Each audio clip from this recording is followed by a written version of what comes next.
Vistara said it has become India's first carrier to operate a wide-body aircraft using sustainable aviation fuel on a long-haul route.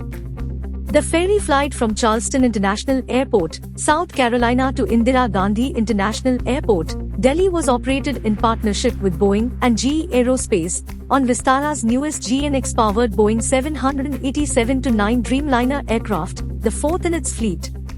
By using a blend of 30% SAF with 70% conventional jet fuel, Vistara was able to reduce approximately 150,000 pounds of core emissions over the fuel's life cycle. Sustainable aviation fuel is a cleaner and more sustainable alternative to conventional jet fuel, lowering carbon emissions by up to 80% over the fuel's life cycle, depending on the feedstock.